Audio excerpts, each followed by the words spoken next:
దగ్గర ఉండవలసినటువంటి మందసాన్ని ఫిలిస్తీన్లు తీసుకుని వెళ్ళిపోయారు. ఎందుకు తీసుకుని వెళ్ళిపోయారంటే ఇశ్రాయేలీయులు విజయవంతమైన జీవితం జీవించడానికి, ఇశ్రాయేలీయులు గెలవడానికి, ఇశ్రాయేలీయుల పక్షమున దేవుడు అద్భుతాలు చేయడానికి, వారితో కూడా ఈ మందస్సమే ఉండడానమే కారణమని ఫిలిస్తీయులు శత్రువులు గమనించి దేవుని మందస్సాన్ని తీసుకుని వెళ్ళిపోయారు.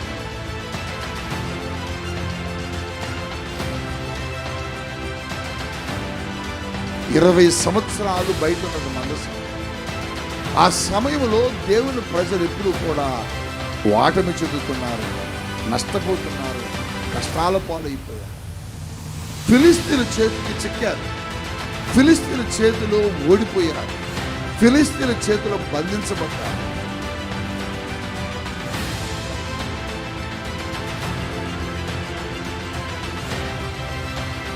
అటువంటి టైంలో ఇశ్రాయేలీయులందరూ కూడా కన్నీరు వాడుస్తూ, దుఃఖిస్తూ, బాధతో ఉన్నారు. దేవుణ్ణి అనుసరించట్లేదు.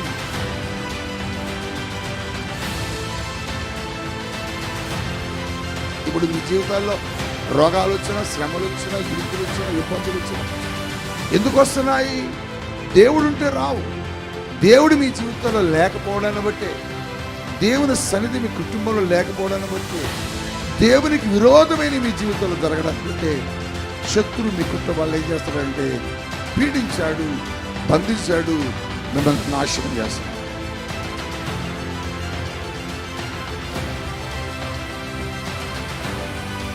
ఒక శనివారం వస్తే ఇంకో శనివారం రామ్, ఒక ఆదివారం వస్తే మరొక ఆదివారం రామ్. మన జీవితాల్లో రకరకాల వ్యతిరేకతలు దేవునికి సంబంధించినవి ఉన్నాయి. దేవుడు ఏది ఇష్టపడ్డా అదే ఉంటుంది మనలో. దేవుడు ఏది చెయ్యొద్దంటాడు అదే చేస్తాం. దేవుడు ఏది చూడొద్దంటారు అదే చూస్తాం. దేవుడు ఎట్టి వెళ్ళొద్దంటారు అటే వెళ్తాం. ఇవన్నీ ఉండడాన్ని బట్టి మన కుటుంబాలు అపవాది చేతుల్లో బంధించబడ్డాయి. అయితే దేవుడు అంటున్నాడు, వాడు నిన్ను బంధించాడు, నాశనం చేస్తున్నాడు. వాడి చేతిలో నుంచి నిన్ను విడిపించాలంటే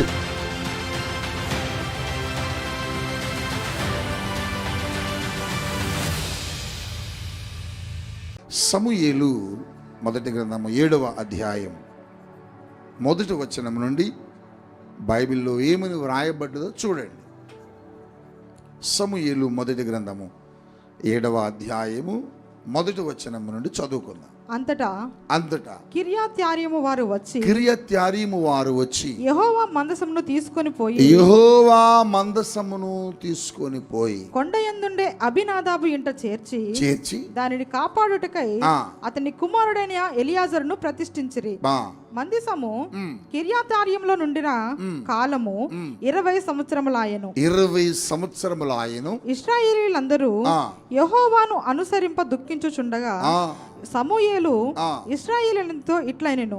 సమూయేలు అనబడే ప్రవక్త ఇశ్రాయేలు దగ్గరకు వచ్చి మాట్లాడుతున్న మాట చదువుదాం, ఆగండి. ఏం జరిగిందంటే దేవుని మందస్సము ఇశ్రాయేలు దగ్గర ఉండవలసినటువంటి మందసాన్ని ఫిలిస్తీన్లు తీసుకుని వెళ్ళిపోయారు. ఎందుకు తీసుకుని వెళ్ళిపోయారంటే ఇశ్రాయేలీయులు విజయవంతమైన జీవితం జీవించడానికి, ఇశ్రాయేలీయులు గెలవడానికి, ఇశ్రాయేలీయుల పక్షమున దేవుడు అద్భుతాలు చేయడానికి, వారితో కూడా ఈ మందస్సమే ఉండడానమే కారణమని ఫిలిస్తీయులు శత్రువులు గమనించి దేవుని మందస్సాన్ని తీసుకుని వెళ్ళిపోయారు. 20 సంవత్సరాలు బయట ఉన్నది మందస్సం. ఆ సమయంలో దేవుని ప్రజలు ఎప్పుడూ కూడా వాటమి చెందుతున్నారు, నష్టపోతున్నారు, కష్టాల పాలైపోయారు. ఫిలిస్తీన్ల చేతికి చిక్కారు, ఫిలిస్తీన్ల చేతిలో ఓడిపోయారు, ఫిలిస్తీన్ల చేతిలో బంధించబడ్డారు, ఫిలిస్తీన్ల చేతిలో భయంకరముగా పీడించబడుతున్నారు, ఒత్తిడి చేయబడుతున్నారు, హింసించబడుతున్నారు. అటువంటి టైంలో ఇశ్రాయేలీయులందరూ కూడా కన్నీరు గారుస్తూ, దుఃఖిస్తూ, బాధతో ఉన్నారు. దేవుణ్ణి అనుసరించటంలో వీళ్ళు, దేవుడు చెప్పింది వినడంలో మీకులాగే దేవుడు మాట వినకుండా తిరుగుతున్నారు. సమయానికి రమ్మంటే రావటలే, సమయ ప్రకారం మందిరానికి రమ్మంటే రావటలే. అందుకని దేవుడు కోపం వచ్చి ఏం చేశాడంటే వారిని దేవుడు వదిలేశాడు. చూడండి, దేవుడు చెప్పిన మాట వినకపోతే దేవుడు కూడా మనల్ని శత్రువుకి అప్పగిస్తాడు. శత్రువు చేతికి మనం వెళ్ళిపోతాం. వాళ్ళు అటువంటి తరుణంలో వారి బాధను చూసి సమూయేలు ప్రవక్త దేవుని ఆత్మతో చెబుతున్న మాట ఏమని చెబుతున్నాడు? మీ పూర్ణ హృదయంతో ఇశ్రాయేలీలారా నా వైపు చూడాలి. ఇశ్రాయేలీలారా మీరు పూర్ణ హృదయముతో యెహోవా యొద్దకు మీరు మల్లుకొనిన ఎడల, యెహోవా యొద్దకు మీరు తిరిగిన ఎడల, మల్లుకొనిన ఎడల, అన్య దేవతలను అస్తారోతు దేవతలను మీ మధ్య నుండి తీసివేసి పట్టుదల కలిగి యెహోవా తట్టు మీ హృదయములను యెహోవా తట్టు మీరు తిరిగిన ఎడల ఆయనను సేవించుడి. అప్పుడు ఆయన ఫిలిష్తీయుల చేతిలో నుండి ఎప్పుడు దేవుని తట్టు మీరు తిరిగినప్పుడు, దేవుని మాట మీరు విన్నప్పుడు, పట్టుదల కలిగి మీరు ప్రార్థన చేసినప్పుడు, దేవుని సన్నిధికి వచ్చినప్పుడు, మిమ్మల్ని ఏ ఫిలిష్తీయులైతే బంధించారో, మిమ్మల్ని ఏ ఫిలిష్తీయులైతే ఇబ్బంది పెడుతున్నారో వారి చేతిలో నుంచి యెహోవా మిమ్మల్ని విడిపిస్తాడో. హల్లెలూయా, హల్లెలూయా. ఫిలిష్తీయులు చేత బంధించబడ్డారు. ఫిలిష్తీయుల చేత బంధించబడి ఇబ్బంది పడుతున్నారు. కారణం ఏంటంటే వారి హృదయాల్లోనికి, వారి జీవితాల్లోనికి విగ్రహారాధన వచ్చింది. లోక సంబంధమైన విగ్రహాలను, లోక సంబంధమైన దేవత బొమ్మలను తీసుకొచ్చి వారు పూజించడం ప్రారంభించారు. అంటే దేవుణ్ణి విడిచిపెట్టారు, దేవుని సన్నిధిని మర్చిపోయారు, దేవుని సన్నిధికి క్రమంగా రాలే, దేవుని సన్నిధిలో వారు యథార్థంగా లేరు. ఆ రకరకాలైన విగ్రహాలను, రకరకాలైన బొమ్మలను, రకరకాలైన సాంప్రదాయాలను, రకరకాలైన పద్ధతులను, రకరకాలైనటువంటి విషయాలను వారు ఏం చేస్తారు? అనుసరిస్తూ జీవిస్తున్నారు. అంటే దేవునికి విరోధమైన దాన్ని పాటిస్తున్నారు. దేవుడు చేయవద్దని దాన్ని చేస్తున్నారు. దేవుడు చూడవద్దని దాన్ని చూస్తున్నారు. దేవుడు వెళ్ళవద్దని చోటుకు వెళ్తున్నారు. దేవుడు జరిగించొద్దని దాన్ని జరిగిస్తున్నారు. అలాంటప్పుడు దేవుడు వారి మధ్య నుంచి వెళ్ళిపోయాడు. దేవుని సన్నిధి లేదు వారి దగ్గర, దేవుని ఆత్మ లేదు వారి దగ్గర. దేవుని సన్నిధి వారి దగ్గర లేకపోవడాన్ని బట్టి వారు ఇశ్రాయేలీలు ఏమయ్యారంటే శత్రువు చేతిలో బంధించబడ్డారు. వాడేం చేస్తాడు? రోగాలు కలుగజేస్తాడు. వాడేం చేస్తాడు? నష్టాలు కలుగజేస్తాడు. వాడేం చేస్తాడు? రకరకాలైన సమస్యలను మన కుటుంబాల్లో తీసుకొస్తాడు. ఇప్పుడు మీ జీవితాల్లో రోగాలు వచ్చినా, శ్రమలు వచ్చినా, ఇరుకులు వచ్చినా, ఇబ్బందులు వచ్చినా ఎందుకు వస్తున్నాయి? దేవుడు ఉంటే రావు. దేవుడు మీ జీవితంలో లేకపోవడాన్ని బట్టే, దేవుని సన్నిధి మీ కుటుంబంలో లేకపోవడాన్ని బట్టే, దేవునికి విరోధమైన మీ జీవితంలో జరగడాన్ని బట్టే శత్రువు మీ కుటుంబాల్లో ఏం చేస్తాడంటే పీడించాడు, బంధించాడు, మిమ్మల్ని నాశనం చేస్తున్నాడు. అయితే సమూయేలు ప్రవక్త ఇశ్రాయేలీల దగ్గరకు వచ్చి చెబుతున్నాడు. సమూయేలు ఇశ్రాయేలీలతో మాట్లాడుతున్నాడు. ఏమని? ఇశ్రాయేలీలారా మీరు ఫిలిష్తీయుల చేతిలో బంధించబడ్డారు కాదు, ఫిలిష్తీయుల చేతిలో మీరు బంధించబడి నాశనం అయిపోతున్నారు. కాబట్టి మీరు ఒక పని చేయండి, దేవుని తట్టు మీరు తిరగండి. హల్లెలూయా. మీ హృదయాల్లో ఉన్న, మీ గృహాల్లో ఉన్న, మీ కుటుంబాల్లో ఉన్న, మీ జీవితంలో ఉన్న విగ్రహారాధన, మీ బ్రతుకుల్లో ఉన్న విగ్రహాలను తీసి బయటపడేయండి. దేవునికి విరోధమైంది మీలో ఉంది, దేవునికి నచ్చనిది మీలో ఉంది, దేవుడు కోరుకోనిది మీలో ఉన్నది, దేవుడికి హేయమైనది అంటే దేవుడు ఇష్టపడనిది మీ జీవితాల్లో ఉన్నది. దాన్ని మీరేం చేయాలట? దాన్ని తీసి బయటపడేసి పట్టుదల కలిగి, ఎలా అంటే చెప్పండి, పట్టుదల కలిగి దేవుని సన్నిధిలో యథార్థంగా ఉండండి అంటున్నారు. అప్పుడు ఏమి చేస్తాడట? ఎవరు నిన్ను బంధించారో, ఎవరు నిన్ను నాశనం చేశారో, ఎవరు నీ జీవితాన్ని పాడు చేస్తున్నారో, ఎవరు నిన్ను నష్టపరుస్తున్నారో వాళ్ళ చేతుల నుంచి దేవుడు మిమ్ములను విడిపిస్తాడో. హల్లెలూయా. ఎలా దేవుని తోటి తిరగాలట? పట్టుదల కలిగి. చెప్పండి ఎలా? మన భక్తి జీవితంలో పట్టుదల కలిగి భక్తి చేయాలి. పట్టుదల కలిగి దేవుని సన్నిధిలో మనం భక్తి చేస్తే, పట్టుదల కలిగి దేవుని సన్నిధిలో మనం ప్రార్థన చేస్తే, పట్టుదల కలిగి దేవుని సన్నిధిలో మనము దేవుని సన్నిధికి వస్తే, దేవుడు మన జీవితాల్లో ఉన్న ప్రతి విధమైనటువంటి శాపాలను కొట్టివేసి, మన జీవితాలు ఎక్కడ బంధించబడ్డామో, ఎక్కడ మన కుటుంబం నాశనం అయిపోయాం, అక్కడి నుంచి ఆయన విడిపిస్తాను అని వాగ్దానం చేస్తా ఉన్నాడు. అలా జరగాలంటే మనం ఎలాంటి భక్తి చేయాలి చెప్పండి? ఎలాంటి భక్తి? పట్టుదల ఉండాలి భక్తిలో. నీ భక్తిలో పట్టుదల లేదు. పట్టుదల అంటే అర్థమేంటి చెప్పండి? అర్థమేంటి చెప్పండి? నేను ఒక్క వారం కూడా మానకుండా చర్చికి వెళ్ళాలబ్బా, నేను ఒక్క వారం కూడా మానకుండా చర్చికి వెళ్ళాలబ్బా, ఈ 2025లో ఒక్క వారం కూడా మానకుండా చర్చికి వెళ్ళాలి అని నువ్వు ఒక నిబంధన చేసుకొని పట్టుదలగా వస్తే దాన్ని పట్టుదల అంటారు. ఈ వారం వస్తే వెళ్తాం, లేకపోతే లేదు, చర్చికి టైం ఉంటే వెళ్తాం, లేకపోతే లేదు అని ఆగిపోతావు చూడు, అది పట్టుదల కలిగినటువంటి భక్తి కాదు. పట్టుదల కలిగిన వాడు ఏదైనా సాధిస్తాడు. పట్టుదల కలిగిన వాడు దేనైనా పొందుకుంటాడు. ఈరోజు నీ జీవితంలో ఎందుకు అపవాది చేత బంధించబడ్డావు? ఎందుకు నీ భయంకరమైనటువంటి శాపాన్ని అనుభవిస్తున్నావు? అపవాది నీ కుటుంబాన్ని ఎందుకు నాశనం చేస్తున్నాడంటే నీ జీవితంలో పట్టుదల కలిగిన భక్తి లేదు, పట్టుదల కలిగిన ప్రార్థన లేదు, పట్టుదల కలిగిన పరిచర్య లేదు. అందుకనే మన కుటుంబాల్లో దైవ కార్యాలు జరగకుండా అపవాది మనల్ని పీడిస్తున్నాడు, నష్టపరుస్తున్నాడు, రోగాలు కలుగు చేశాడు, పట్టి పీడిస్తున్నాడు.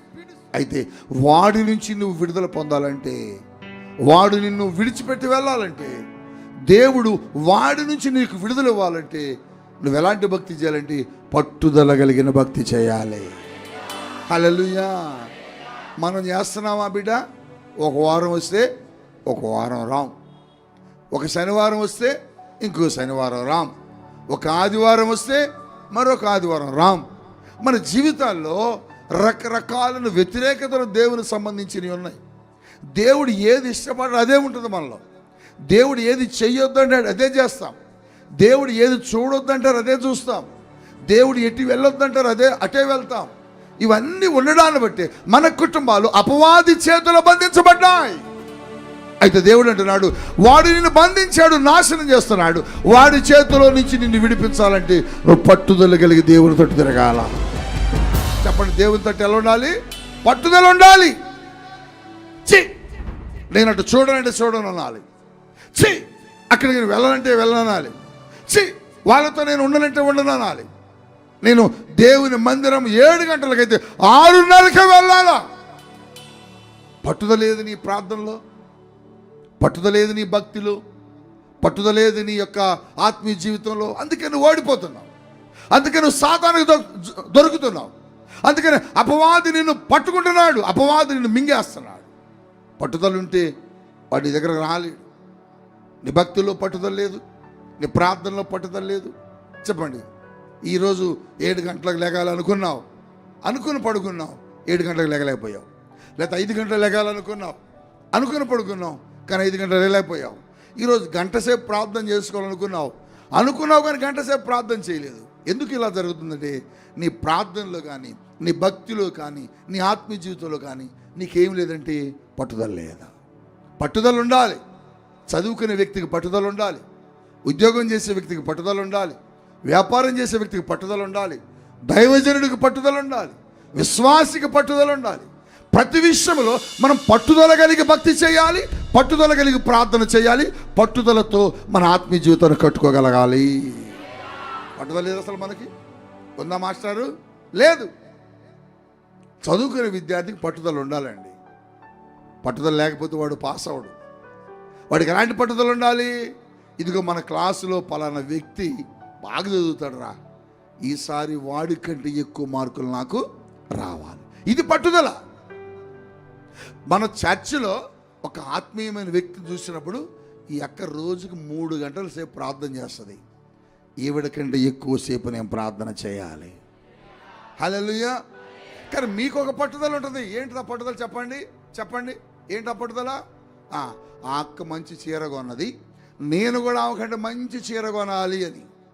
ఈ దిక్కుమాలిన పట్టుదల కాదు కావాల్సింది, ఆత్మీయ జీవితంలో పట్టుదల కావాలి. చెప్పండి, ఎలాంటి పట్టుదల? ఆత్మీయ జీవితంలో. ఆ అక్క 7 గంటలకు చర్చ్ అంటే 6:30 గంటలకు చర్చికి వెళ్ళిపోతుందబ్బా. నేను 6 గంటలకు వెళ్ళాలా? చెప్పండి, ఎన్ని గంటలకు వెళ్ళాలి? ఇది పట్టుదల. కానీ నీవేమనిపిస్తావు తెలుసా? అనుకుంటావు ఖచ్చితంగా నేను ఎర్లీగా చర్చికి వెళ్ళిపోవాలబ్బా అని. కానీ పనులు అవ్వవు, లెగలేవు. ఇంట్లో అన్ని రకాల ఒత్తిడులు నిన్ను ప్రార్థనకు రాకుండా అడ్డగిస్తూ ఉంటాయి. నువ్వేం చేయాలంటే వాటన్నిటిని అధిగమించి పట్టుదలతో దేవుని సన్నిధికి రావాలి. హల్లెలూయా, హల్లెలూయా. పట్టుదల అంటే ఎట్లా ఉండాలి తెలుసా మీకు? ఎట్లాంటి పట్టుదల తెలుసా? ఒక వ్యక్తిని పరిచయం చేసి మీకు ప్రార్థన చేస్తాను. ఎలాంటి పట్టుదల ఉందంటే ఆమెలో 18 సంవత్సరాలు నడుము వంగిపోయి ఉందట ఆమెది. 18 సంవత్సరాలుగా నడుము వంగిపోయి ఉందట. లూకా సువార్త 10వ అధ్యాయంలోకి వెళ్తే ఆవిడ మనకు కనపడుద్ది. 18 సంవత్సరాల నుంచి నడుము వంగిపోయిన ఒక స్త్రీ ఉన్నదట అక్కడ. ఆవిడ 18 సంవత్సరాల నుంచి ఏ ఒక్క ఆదివారం దేవుని మందిరానికి ఆగకుండా కంటిన్యూగా వస్తూనే ఉంది. ఏమిటి ఆమె పట్టుదల? ఏమిటి ఆమెకున్న మనసులో కోరిక? ఏమిటి ఆవిడకున్నటువంటి ఆలోచన అంటే, ఏదో ఒక రోజున నేను క్రమంగా వెళితే దేవుడు నన్ను చూస్తాడు, దేవుడు నా దగ్గరకు వస్తాడు, దేవుని కనుదృష్టి నా మీదకు వస్తుంది, దేవుడు నా వంగిపోయిన నడుమును బాగు చేస్తాడు. హల్లెలూయా, హల్లెలూయా. పట్టుదలతో 18 సంవత్సరాల మందిరానికి వచ్చిందండి. 18 సంవత్సరాల్లో ఏ రోజు కూడా ఆమె ఆబ్సెంట్ అవ్వలే. 18 సంవత్సరాల్లో ఏ ఆదివారము ఆమె ఆగలే. 18 సంవత్సరాల్లో ఏ రోజు దేవుని మందిరానికి క్రమం తప్పకుండా వెళ్ళాలో ఆమె క్రమంగా వెళుతూ వచ్చింది. ఒక ఆబ్సెంట్ లేదు ఆమెకి, ఒక ఆబ్సెంట్ లేదు. 18 సంవత్సరాలు కంటిన్యూగా మందిరానికి వచ్చిందండి. ఏ ఒక్క ఆబ్సెంట్ ఆమె జీవితంలో లేదు. ఆమె ఆశ ఏంటంటే, నేను కంటిన్యూగా వెళితే దేవుడు నన్ను చూస్తాడు, దేవుడు నా దగ్గరకు వస్తాడు, దేవుడు నా జీవితంలో అద్భుతం చేస్తాడు అనేది ఆమె ఆశ, ఆమె పట్టుదల. 18 సంవత్సరాల నుండి నడుము వంగిపోయిన వ్యక్తి సమాజ మందిరంలోకి కూడుకొని ఉన్నప్పుడు ఆవిడ దగ్గరకట ఆ రోజు సమాజ మందిరంలోకి ఎవరు వచ్చారంటే యేసు ప్రభు వారు వచ్చారు.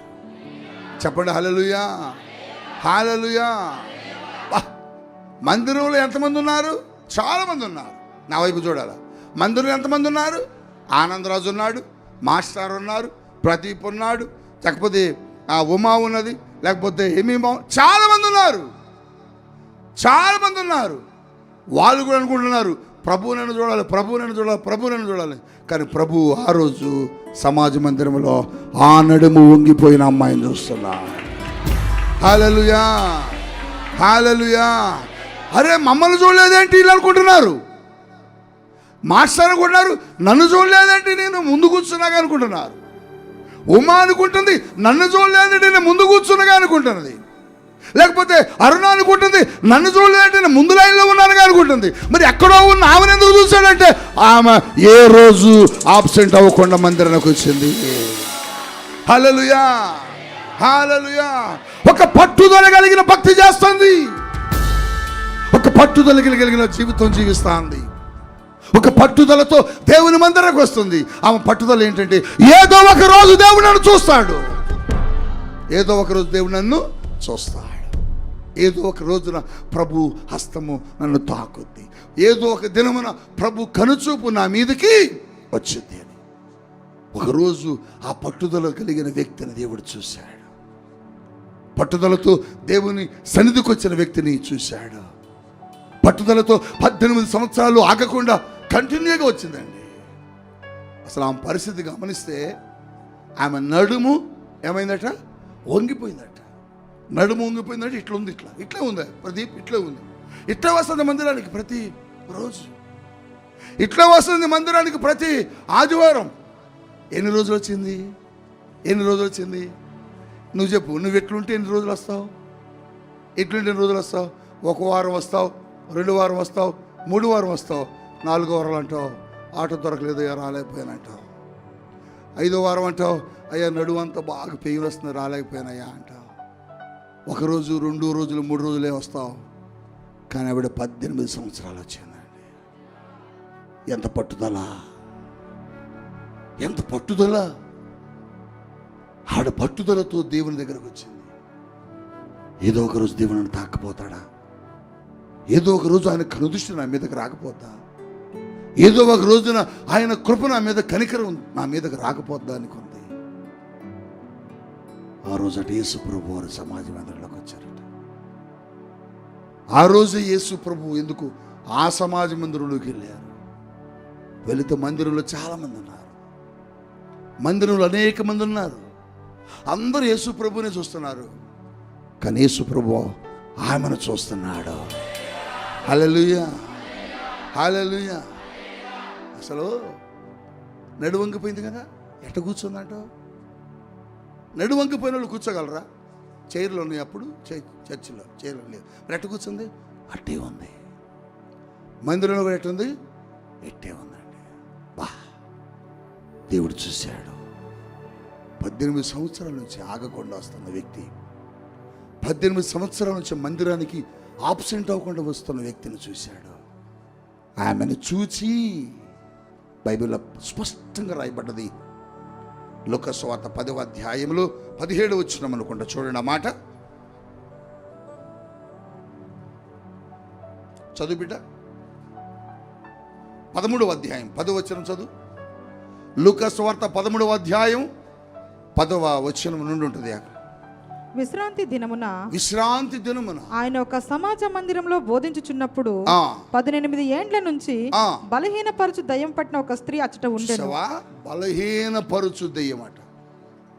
దయ్యం ఏం చేసింది? ఏంటి ఆ మాటలో? బలహీనంగా ఉన్నానండి.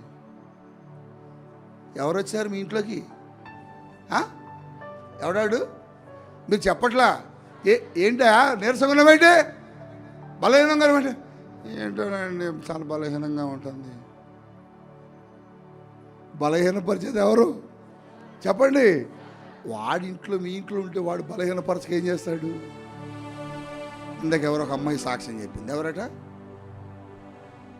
ఎవరో ఒక వాళ్ళ ఇంట్లో సాక్ష్యం చెప్పింది, బలహీనంగా ఉన్నాను, మనసు మీద పడుకున్నాను అని. ఎవరు వెళ్ళారు ఆమెలోకి? చెప్పండి. బలహీనపరుచు దెయ్యం వెళ్ళింది. బలహీనపరుచు దెయ్యం వెళితే యేసయ్య దైవజనుడి రూపంలో వెళ్ళాడు. హల్లెలూయా, హల్లెలూయా. నువ్వు బలహీనంగా ఉన్నావు అంటే బలహీనపరిచే దెయ్యం నీలో ఉందని అర్థం. 18 సంవత్సరాలుగా బలహీనపరుచు దెయ్యానికి ఉన్న గుణం ఏంటంటే మీకు తెలియాలి, శరీరంలో ఏదో ఒక అవయవాన్ని పట్టుకుంటాడు వాడు. ఏంటమ్మా నీకు? ఇదంతా నొప్పండి, ఇదంతా బాగానే ఉందమ్మా, ఇదంతా బాగానే ఉందండి, ఇదే నొప్పి అంటే వాడికి ఇది ఇష్టమైంది. ఎవరి దగ్గర? నీలో. ఇంకొకళ్ళు వస్తారు, ఇదంతా నొప్పండి అంటారు. అంటే అర్థం ఏంటి? నీ శరీరాన్ని ఇక్కడ పట్టుకున్నాడు ఆడు. కొంతమందిని ఇక్కడ పట్టుకుంటాడు, కొంతమందిని ఇక్కడ పట్టుకుంటాడు, కొంతమంది ప్రేగులను పట్టుకుంటాడు. ఏంట్రా నీ సమస్య? తినది అరగట్లేదండి. ఏం లోపల అసలు అంతా అరగట్లేదు అంటే వాడు ప్రేగులను పట్టుకున్నాడు. నీకేంటమ్మా? కిడ్నీలు రాళ్ళండి. వాడు ఏం పట్టుకున్నాడు? కిడ్నీలు పట్టుకున్నాడు. నీకేంటమ్మా? కంట్లో ఎప్పుడు నొప్పులు వస్తున్నాయి గారట, కన్ను పట్టుకున్నాడు. అంటే ఏ శరీరం బలహీనమైతే ఆ శరీరాన్ని అపవాది వాడేం చేశాడు? ఆక్యుపై చేశాడు, అంటే స్వాధీనపరుచుకుంటాడు. ఈవిడ నడుము పట్టుకున్నాడు. నడుము పట్టుకోవడం వల్ల ఏమైంది చెప్పండి? నడుమునట వంగిపోయిందట. నడుమును వంచేశాడు, బలహీనపరిచాడు. నడుము వంగిపోయి బలహీనపరిచిన దయ్యం ఆవిడలో ఉన్నది. చదువు నాన్న. ఆమె నడుము వంగిపోయి ఎంత మాత్రమును చక్కగా నిలబడలేకుండా, అసలు ఎంత మాత్రమును నిలబడలేదట. నిలబడదామని ప్రయత్నిస్తున్నావు, నా వైపు చూడాలి. నిలబడదామని ప్రయత్నిస్తున్నావు, కానీ నిలబట్లా. ఎందులో ఎందులో ఎందులో? నడువులో కాదు, నువ్వు భక్తిలో. నువ్వు అనుకుంటున్నావు ఇలా ఉండాలని, నువ్వు అనుకుంటున్నావు ఇలా చేయాలని, నువ్వు అనుకుంటున్నావు ఇలా బ్రతకాలని, నువ్వు అనుకుంటున్నావు ఇలా బ్రతకాలని, కానీ ఉండలేకపోతున్నావు. ఎందుకని? నిన్ను బలహీనపరుస్తున్నాడు. ఎంత మాత్రమును కూడా నిన్ను అక్కడ ఉండనివ్వట్లేదు సాతానుడు. అపవాది అపవాది అపవాది అపవాది బలహీనపరిచేశాడు. ఎంత మాత్రమును నిలబడలేకుండాన్నావు. యేసు ఆమెను చూసావా? అయినను కూడా దెయ్యం ఆమె శరీరాన్ని పట్టి, నువ్వు వెళ్ళొద్దు మందిరానికి, నువ్వు వెళ్ళటానికి వీలేదు, నువ్వు వెళ్ళకుండా నిన్ను చూసి ఎట్ట చేస్తాను, నడుము ఉంచి మొత్తం లాగి పక్కన పడేశాడు సాతానుడు. అయినా కూడా ఆమె ఏం చేసింది తెలుసా? సాతానా, నువ్వు నా నడుము ఉంచినా నేను నా యేసయ్య దగ్గరకు వెళ్తాను. హల్లెలూయా. బలహీన పరచబడిన దేహంతో 18 సంవత్సరాలు మందిరానికి వచ్చిందండి. 18 సంవత్సరాలు. కొంతమంది చెబుతారు మీలో, నేను వెళ్ళానండి సారపాక, 2 సార్లు వెళ్ళాను, ఏం జరగల. 3 సార్లు వెళ్ళాను, ఏమీ జరగల. ఇంకెళ్ళలేకపోయానండి. మీరు ఆగిపోతున్నారు. కానీ 18 సంవత్సరాల్లో ఆవిడ ఆగకుండా మందిరానికి వెళ్ళింది. హల్లెలూయా. ఎప్పుడైతే ఆమె వచ్చిందో అక్కడ రాయబడిన మాట ఏంటంటే, యేసు ఆమెను చూచి రమ్మని పిలిచి, అమ్మాయి నువ్వే ఇట్లా రా. దేవుడు ఎవరు ఏ బాధతో వచ్చినా దేవుడు ఏం చేస్తాడు? చూస్తాడు, పిలుస్తాడు. హల్లెలూయా, హల్లెలూయా, హల్లెలూయా. మన విజయవాడ మీటింగ్స్లో ఒక సహోదరి, అన్య సహోదరి, ఇక్కడ బొట్లు పెట్టింది, ఇక్కడ పెట్టింది, తలలో కుంకుమ ఉంది, చాలా కుంకుమ ఉంది అమ్మాయి మీద. ఒక చిన్న పాప 2 years ఉంటాయి అనుకుంటా, మరి 2 years ఉంటాయి అనుకుంటా, 2 సంవత్సరాలు ఉంటాయి. పుట్టిన కాడి నుంచి నడవట్లేదట ఆమె కాళ్ళు, ఆ పాప కాళ్ళు నడవట్లేదట. ఎప్పటి నుంచి అమ్మా అంటే, మా పాప పుట్టిన దగ్గర నుంచి నడవట్లేదండి, డాక్టర్స్ ఏమో కాళ్ళు రావు అని చెప్పారు, చేతులు కూడా పనిచేయవని చెప్పారని చెప్పారు. ఆవిడ మా ప్రాంగణంలో అంటే గ్రౌండ్లో కూర్చుని ఏడుస్తుంది ఒక్కతే. ఎక్కడో మధ్యలో ఉంది, మరి చివరిలో కూర్చున్నట్టుంది. నేను పరిశుద్ధాత్మతో నింపబడి ప్రార్థన చేస్తూ కిందకి వెళ్ళాడు, పైకి వస్తున్నప్పుడు దేవుడు నాకు చెబుతున్నాడు, ఇక్కడ ఒక సహోదరి, అన్య సహోదరుని పిలువు అని. ఆమెను పేరు పెట్టి పరిశుద్ధాత్ముడు పిలవగానే ఆవిడ చూడండి దిగ్గులు లేచి నిలబడితే. హల్లెలూయా. దిగ్గులు లేచి నిలబడితే, ఏంటమ్మా నీ సమస్య అంటే, నా బిడ్డ నడవలేదయ్యా. మరి బిడ్డనే పిలవచ్చుగా దేవుడు, తల్లి ఎందుకు పిలిచాడు? బిడ్డ 2 సంవత్సరాలు పెట్టే, అందుకని తల్లిని పిలిచాడు. తల్లి తీసుకొని వచ్చింది కాబట్టి. అయితే నీ బిడ్డను తీసుకొని రా అంటే అన్ని వేల మందిలో ఆ బిడ్డను తీసుకొని వచ్చింది. ఇప్పుడు నేనేం చేయాలా? నడవలేదని చెబుతున్నది. బిడ్డ పుట్టిన దగ్గర నుంచి నడవలేదు, నడక రాదని డాక్టర్లు చెప్పారని చెబుతుంది. కానీ పరిశుద్ధాత్మ సన్నిధిలో నిలబడి నేనేం చెప్పానండి, నీ బిడ్డని ఇప్పుడు దేవుడు ముడతాడు అని చెప్పాను. 2 కాళ్ళు పట్టుకున్నా, చేతిని తాకి యేసు నామములో స్వస్థత కలుగునుగా అనగానే, ఈమె కాళ్ళను బంధించిన అపవాది వెళ్ళిపోవునుగా అనగానే, పాప నడు అంటే నడుస్తుంది. హల్లెలూయా. గ్రౌండ్ అంతా దేవుని స్తుతిస్తున్నారు, ప్రజలు ఆరాధించారు సంతోషముగా. ఎందుకు ఈ మాట నేను మీకు చెప్తున్నానంటే, దేవునికి అసాధ్యమైనది ఏది లేదు, దేవునికి చెయ్యలేదంటూ ఏదీ లేదు.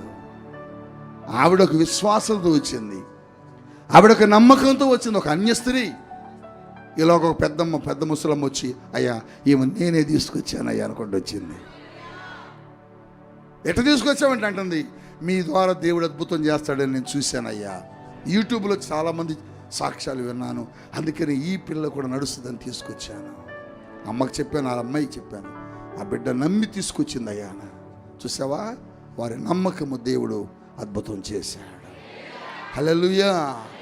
నేనేమంటానంటే, నడుము వంగిపోయి ఉన్నది, లెగడానికి అసాధ్యం, నడవడం అసాధ్యం.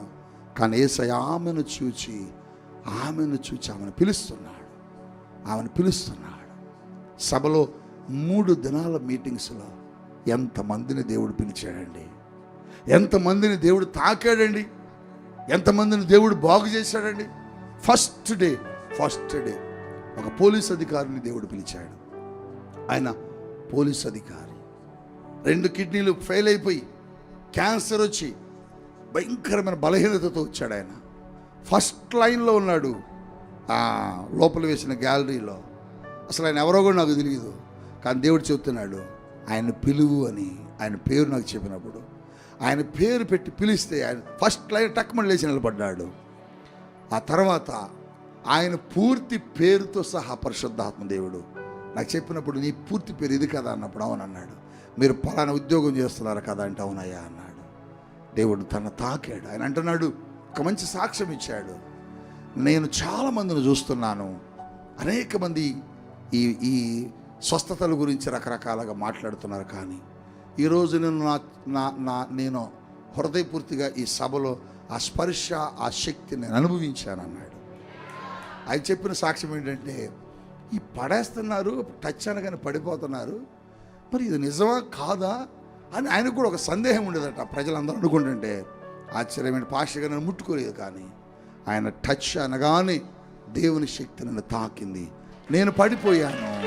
హల్లెలూయా. ఆయన చెబుతున్నాడు, అబ్బా ఇంత గొప్ప అద్భుతమా, ఇంత గొప్ప స్వస్థత, ఇంత గొప్ప ఆశీర్వాదం, ఇంత గొప్ప బలమా దేవునిది. ఎందుకు ఈ మాట చెప్తున్నానంటే, దేవుడు ప్రతి వ్యక్తిని పిలుస్తాడు, ప్రతి వ్యక్తిని దర్శిస్తాడు. ఆ రోజు ఆమెను చూశాడు, పిలిచాడు. పిలిస్తే ఆమె ఏం చేసింది, చూచి పిలిచినప్పుడు ఆమె వచ్చింది.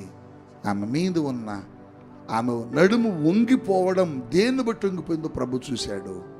అంటే ఆమె సమస్యను ప్రభు గుర్తించాడు, ఆమె బాధను ప్రభు చూశాడు, గమనించి ఆ నడుము వంగిపోవటానికి కారణమైన దెయ్యాన్ని యేసు ఏం చేశాడంటే గద్దించగానే ఆ దురాత్మ ఆమెను విడిచి వెళ్ళిపోయినది. హల్లెలూయా. ఆమెకు వెంటనే స్వస్థత వచ్చిందట. ఒక్కసారి 18 ఇయర్స్ తర్వాత లేచి ఆవిడట నిలబడిందండి. హల్లెలూయా, హల్లెలూయా. దేవుడు ఎందుకు చెబుతున్నాడు ఈ మాట అంటే, ఆమెకి స్వస్థత వచ్చింది, ఆమెకు విడుదల దొరికింది.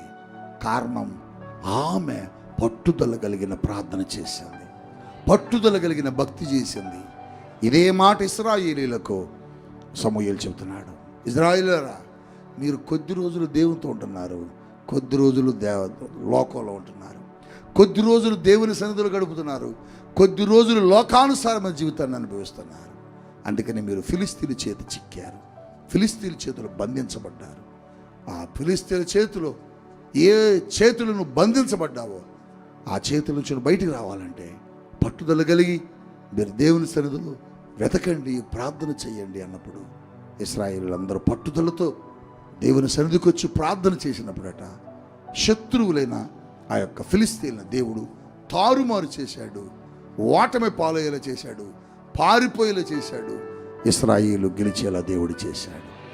ఈరోజు దేవుడు నీకు చెప్పే సారాంశం, చెప్పే మాట ఏమంటే, నువ్వెక్కడ బంధించబడ్డావో అక్కడి నుంచి బయటికి రావాలంటే, నిన్ను ఏ విషయంలో సాతాను బంధించాడో ఆ బంధించబడిన దాని నుంచి నువ్వు బయటికి రావాలంటే, ఏ సాతానుడు నిన్ను నాశనం చేస్తున్నాడో వాడి చెరలో నుంచి నువ్వు బయట రావాలంటే పట్టుదల కలిగి మందిరానికి రా, పట్టుదల కలిగి భక్తి చేయి, పట్టుదల కలిగి ప్రార్థన చేయి, పట్టుదల కలిగి పరిచర్య చేయి, పట్టుదలతో దేవుని సన్నిధిలో కనపడు. దేవుడు నిన్ను కూడా ఆశీర్వదిస్తాడు, దేవుడు నిన్ను కూడా దీవిస్తాడు, దేవుడు నిన్ను కూడా బ్లెస్ చేస్తాడు. పట్టుదల లేని భక్తి చేయొద్దు. ఒక విద్యార్థి పాస్ అవ్వాలంటే విద్యార్థికి ఏముండాలి? పట్టుదల ఉండాలి. ఒక వ్యాపారతో అద్భుతంగా సక్సెస్ అవ్వాలంటే ఆ వ్యక్తికి ఏముండాలి? పట్టుదల ఉండాలి. పట్టుదల లేకుండా చదవకూడదు, పట్టుదల లేకుండా వ్యాపారము చేయకూడదు. అట్లాగే భక్తి జీవితం కూడా పట్టుదల కావాలి. భక్తి జీవితంలో నేను 5 గంటలకు లేగాలి, ప్రార్థన చేసుకోవాలి, రాత్రికి మరలా 9 గంటలకు మా కుటుంబ ప్రార్థన జరగాలి, మరలా మా ఆదివారపు ఆరాధన 7 గంటలకు అయితే 6:30కి చర్చిలో ఉండాలి. బస్సు దొరకకపోవచ్చు, ఆటో దొరకకపోవచ్చు, లేకపోతే ఆటో ఎక్కడానికి డబ్బులు లేకపోవచ్చు, నడిచి రావాలి. పట్టుదల లేకుండా నేను ఇంత పరిచర్య చేయలేదు, పట్టుదల లేకుండా నేను ఇంత పరిచర్యలోకి వెళ్ళేవాడిని కాదు. పట్టుదల ఉండబట్టే ఇంత పరిచర్య చేయగలిగింది. పట్టుదల ఉండబట్టే ఇప్పుడు దేశవ్యాప్తంగా రాష్ట్ర వ్యాప్తంగా అన్ని ప్రాంతాల్లో సభలు పెట్టేది. ఎందుకని? ఈ పరిచర్య విస్తరింపజేయాలని ఒక పట్టుదల, సంఘాన్ని దేవునికి అప్పగించాలని ఒక పట్టుదల, అతిపెద్ద మందిరం కట్టాలని ఒక పట్టుదల, సంఘాన్ని అద్భుతంగా విస్తరింప చేయబడాలని ఒక పట్టుదల, మన సంఘం విస్తరించాలని ఒక పట్టుదల లేకపోతే ఏం పరిచయం చేస్తాం? వచ్చిన వాళ్ళు చాలే, వస్తున్నారు పోతున్నారు, చాలే సంతోషం, అమ్మయ్య ఇంతమంది వచ్చారు అనుకుంటే ఇక్కడే ఉంటాం. దేవుడు నాతో ఒకసారి మాట్లాడాడు ఉపవాస ప్రార్థనలో. దైవజనుడా, మందిరం కట్టుకున్నావు, మందిరం నిండుగా ప్రజలు వస్తున్నారు, సమృద్ధిగా ఉన్నావు, సంతోషంగా ఉన్నావు, చాలా అన్నాడు.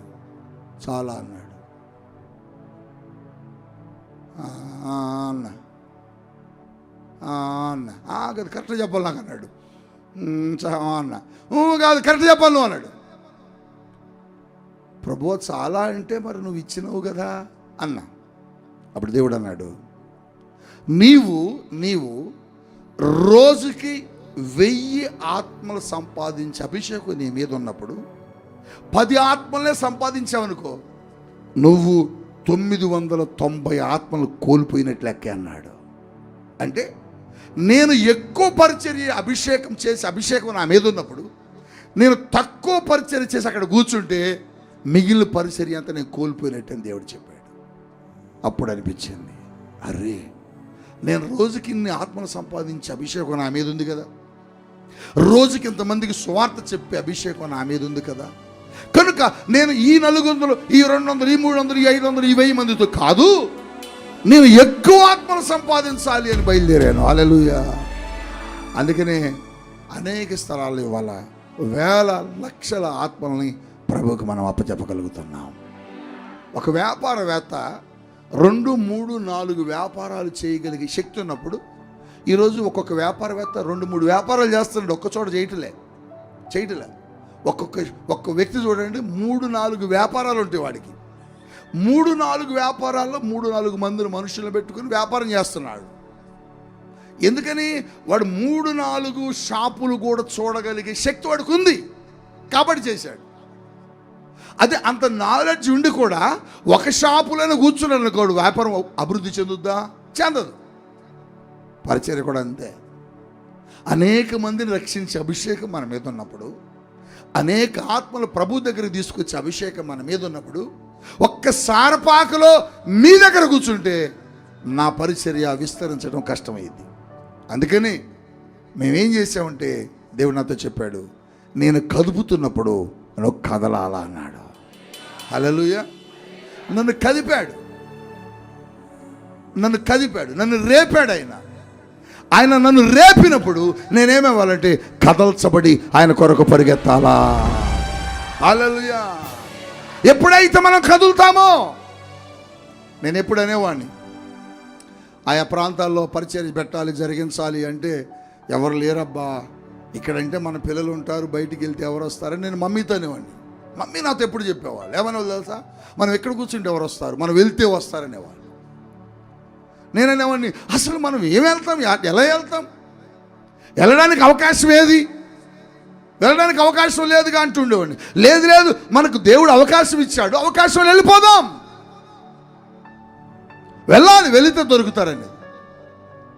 అయితే ఏమైందంటే, మేము కదిలిన తర్వాత ఇవాళ పరిచర్య సహకరించడానికి వందలాది మంది ప్రజలు ముందుకు వచ్చారండి. మరి నిజంగా మనం విజయవాడ మీటింగ్లో అక్కడ ఎంతమంది విజయవాడ పిల్లలు పనిచేశారు? ఆశ్చర్యం ఏంటంటే, రేపు మీటింగు, ఎల్లుండి మీటింగు, వీళ్ళందరినీ స్టాఫ్ అందరిని ఉంచడానికి హోటల్ మాట్లాడాను.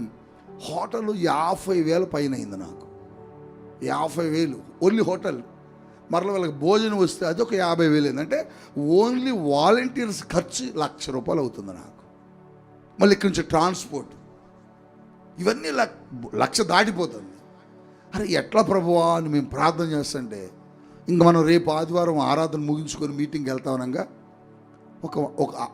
ఒక తల్లి ఒక కొడుకు వచ్చారు మందిరానికి. ఆ రోజు నేను ప్రకటిస్తున్నప్పుడు ఆ తల్లి దగ్గరకు వచ్చి, అయ్యా విజయవాడ మీటింగ్స్లో మన వాళ్ళందరినీ మా ఇంట్లో ఉంచరాదండి అంది. అమ్మా చాలామంది ఉన్నారు, మా వాళ్ళు 30-40 మంది ఉంటారు, మందక మంది మీ ఇంట్లో ఒక్క ఇంట్లో ఎట్ట పడతారంటే నాకు 3 ఇల్లులు ఉన్నాయా. హల్లెలూయా. ఎంత అద్భుతం. అంటే మనం అడుగేస్తే సహకారులు దేవుడు మన దగ్గరికి పంపిస్తాడు. హల్లెలూయా. అంతే. ఎంత అద్భుతంగా జరిగిందండి పరిచర్య. ఎన్ని వేల మంది ప్రజలు ఆశీర్వదించబడ్డారండి. ఎందుకు ఈ మాట చెబుతున్నాను? పట్టుదల. నాకేమనిపించిందంటే ఈ కల్వరి మార్గం ఒక్కసారి పక్కకు పరిమితం కాకూడదు. ఇది దేశవ్యాప్తంగా ప్రపంచవ్యాప్తముగా ఈ పరిచర్య విస్తరించాలి. అలా పట్టుదలతో వెళ్ళాం. దైవజనరాలు నేను. అప్పుడు దైవజనరాలకి సిజరైన్ అయ్యింది, ఆపరేషన్ అయ్యింది. ఇద్దరం, ఆవిడ లేవలేకపోతుంది, నడవలేకపోతుంది, నిలబడలేకపోతుంది. డాక్టర్ అన్నారు మీరు ఒక 3-4 months దాకా నడవద్దు అన్నారు. అయినా కూడా ఆవిడ పరిచర్య కొరకు నాతో పాటు వచ్చేది. తైలాభిషేక ఆరాధనలకు ముందు తిరిగాం. నేను ఒక్కడిని బుల్లెట్ వేసుకుని విజయవాడ అంతా తిరిగేది, రోడ్ల మీద తిరిగేది, హెల్మెట్ పెట్టుకుని ఎవరు చూడకుండా, ఎవరు గుర్తించకుండా విజయవాడ అంతా తిరిగి ప్రార్థన చేస్తూ ఉండేవాడిని. పట్టుదల. రాత్రి పగలు పిల్లలు అనేవాళ్ళు, డాడీ మేము వేస్తాం పాస్టర్లు, మీరు వెళ్ళి పడుకోండి అనేవాళ్ళు. లే భలేవాడురా, నేను కూడా వస్తాను అండి. వాళ్ళతో పాటు నేను కూడా తిరుగుతున్నాను. నేను పడుకుంటే వాళ్ళు పని చేస్తారు, కానీ నాకు ఆ మనసు కాదు, నేను కూడా పని చేయాలి. హల్లెలూయా. నేను కూడా పని చేయాలి. దేవుని పని బాగా జరుగుతుందని సాటిస్ఫాక్షన్ అవ్వాలంటే వాళ్ళు చేస్తే కాదు, నా శరీరం కూడా నలుగుతుండాలి. దేవుని స్తోత్రం. ఆ పక్కన వాళ్ళు అనేవాళ్ళు అట్ట విజయవాడ కుర్రాళ్ళు, ఇది అయ్యగారు నిద్రపోడా అని. మనోడు చెప్పాడా, నిద్రపోనీయడు. హల్లెలూయా. హల్లెలూయా. దేవుని పని ఉంటే నిద్ర పట్టదు. ఎందుకని? పట్టుదల. ఒకటి అనుకున్నాం, దాని గోల్కి రీచ్ అవ్వాలా. దేవుడు నాకు చూపించాడు, ఇదిగో నువ్వు అక్కడికి వెళ్తావు అన్నాడు. దాన్నే చూస్తుంది కానీ అక్కడికి వెళ్ళాలా. అక్కడికి వెళ్ళడానికి ఇప్పుడు ఒక మెట్టు ఎక్కాం. చూస్తే చాలా మెట్లు ఉన్నాయి, కానీ మెట్లు చుట్టలా దాన్ని చూస్తున్నా. కానీ ఖచ్చితంగా 2030కి అక్కడికి వెళ్ళిపోతాం మనం. హల్లెలూయా. హల్లెలూయా. సారపాకలో 15,000 మందితో మనం ఆరాధన చేస్తాం.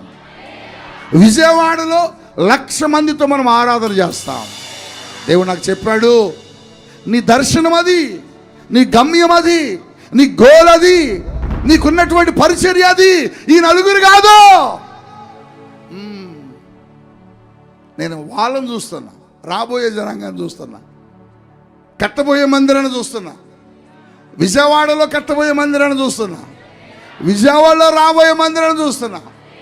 1,00,000 మందితో విజయవాడలో ఆరాధన జరుగుద్ది. ఎవరైనా ఎక్కడైనా ఎప్పుడైనా అతి పెద్ద చర్చ్ విజయవాడలో ఎవర్రా అంటే కల్వరి మార్గం గ్లోరియస్ చర్చ్ అని చెప్పాలా. హల్లెలూయా. అదే జరుగుద్ది. దానికోసమే ఈ పోరాటం, దానికోసమే ఈ ప్రయాణం.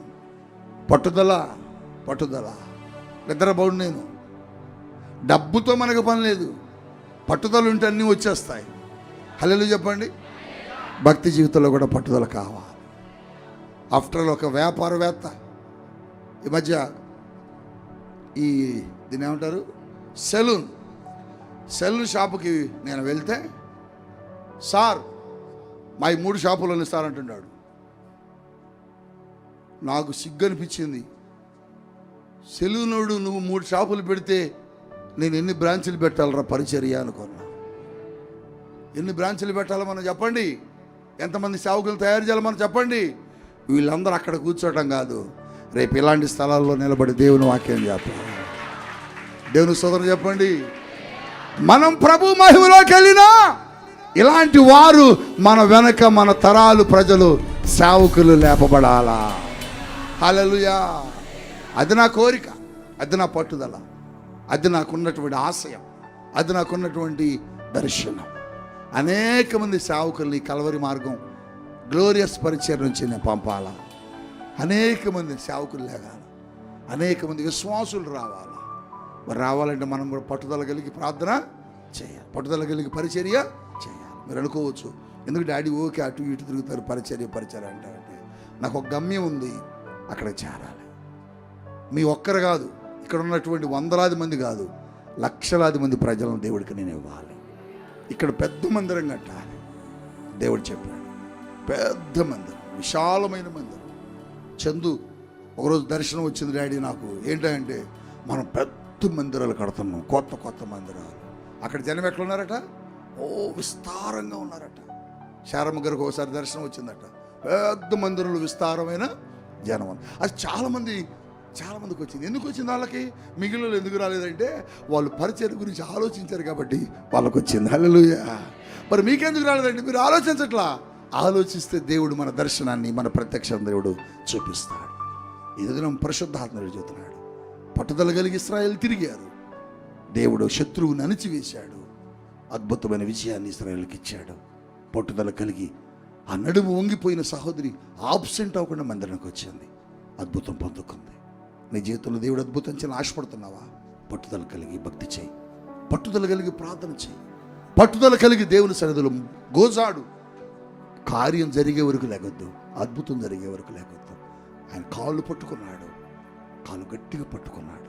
వదలరా ప్లీజ్, విడిచిపెట్టరా, నేను వెళ్ళిపోతా, తెల్లారిపోతుంది, ఎవరు వస్తారు, వదిలే, నన్ను ఎవరు చూడకూడదు అంటే, లేదు నువ్వు నన్ను ఆశీర్వదిస్తే వదలరా, ప్లీజ్ రా, వదులు, అరే నాన్న, అరే వదులు ప్లీజ్, వదలరా, ఎవరు వస్తారా, వెళ్ళిపోవాలి, లేదు నువ్వు వదిలి, నేను వదిలిపెట్టను, దొరికావు, చాలా సంవత్సరాల తర్వాత దొరికావు, చాలా సంవత్సరాల తర్వాత దొరికావు, నేను వదిలిపెట్టను. ఏం చేయమంటావు? నన్ను ఆశీర్వదించకుండా వదలవా? వదలను. ఎవరైనా వస్తారా? వదలను. నన్ను ఆశీర్వదిస్తే నిన్ను వదిలిపెడతాను. దేవుడు రాశాడండి ఆ వ్యక్తి గురించి, ఒక రోషం కలిగిన మాట రాశాడు. మగసిరి గలవాడని రాశాడండి. యాకోబట మగసిరి గలవాడు, దేవుణ్ణి పట్టుకుని బంధించాడు, దేవుణ్ణి కదలకుండా ఆపేశాడు. దేవుడు వెళ్ళాలంటే వెళ్ళలేడా? మనం ఆలోచిద్దాం, అని వెళ్ళిపోలేడా? నువ్వు పట్టుకుంటే వెళ్ళలేడు ఆయన. నువ్వు మోకరిస్తే, నువ్వు మోకరించినంతసేపు నీ దగ్గరే ఉంటాడు. ఒక ముగింపులో ఒక మాట చెబుతాను, మోకరించినంతసేపు ఉంటాడు కదా ఆయన. ఎప్పుడు లేచి వెళ్ళడం, నువ్వు లేచి నీ ప్రార్థన గది నుంచి వెళ్ళాకే ఆయన వెళ్తాడు. అంటే నువ్వెంతసేపు ఆ గదిలో ఉంటే అంతసేపు ఉంటాడు, అంతసేపు. నేను వెళ్ళిపోతాను అనేవాడు కాదు. నువ్వు మోకరించి ఎంత ఉంటావా? రోజంతా ఉంటావా? రోజంతా ఉంటాడు. ఎన్ని సంవత్సరాలు? అన్ని సంవత్సరాలు ఉంటాడు. ఎన్ని గంటలు ఉంటావు? అన్ని గంటలు. ముందు నువ్వు వెళ్ళాల్సిందే తప్ప ఆయన వెళ్ళడం. ఆయన వెళ్ళే దేవుడు కాదు. యాకోబు నెట్టుకుని వెళ్ళగలడు, యాకోబుని నెట్టేసి వెళ్ళిపోగలడు తెల్లవారిపోతుందని, కానీ వెళ్ళలేకపోయాడండి. ఎందుకు తెలుసా? ఆయనకు కూడా యాకోబుతో ఉండాలనే ఉంది, ఆయనకు కూడా యాకోబుతో ఉండాలని ఉంది. యాకోబు మాట్లాడుతుంటే వినాలని ఉంది, యాకోబు ఇంకా తనకు దగ్గర కావాలని ఉంది, యాకోబు ఇంకా దేవునికి సమీపంగా రావాలని ఉంది. అందుకోసమే నీ పేరు ఏంటి అని అడిగాడు.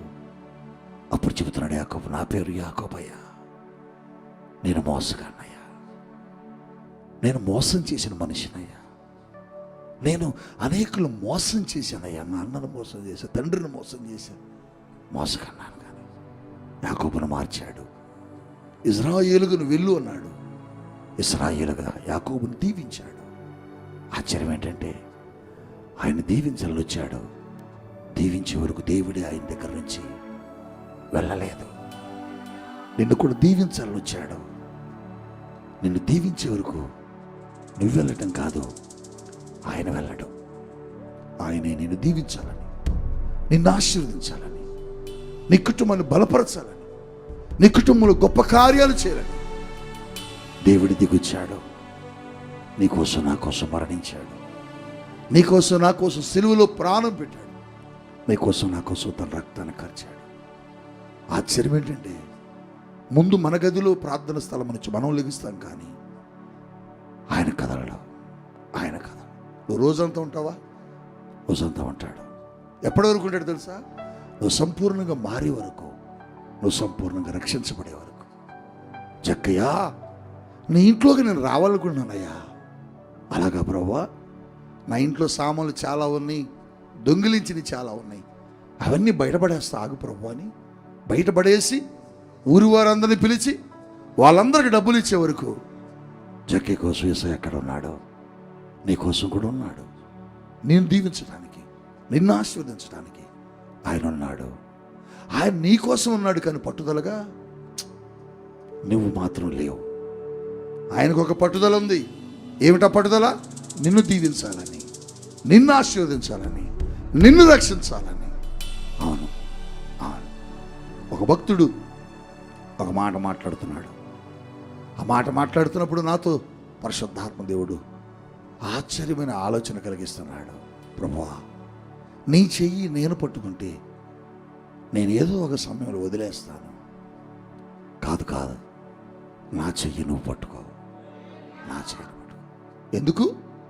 నువ్వు పట్టుకుంటే వదలవు, నేను పట్టుకుంటే అప్పుడప్పుడు వదిలేస్తా. లోకం కనపడితే వదిలేస్తా, కష్టం వస్తే వదిలేస్తా. కానీ నువ్వు పట్టుకుంటే నా చేతిని నువ్వు వదలవయ్యా. చేయి పట్టుకో, నా చేయి పట్టుకో, నా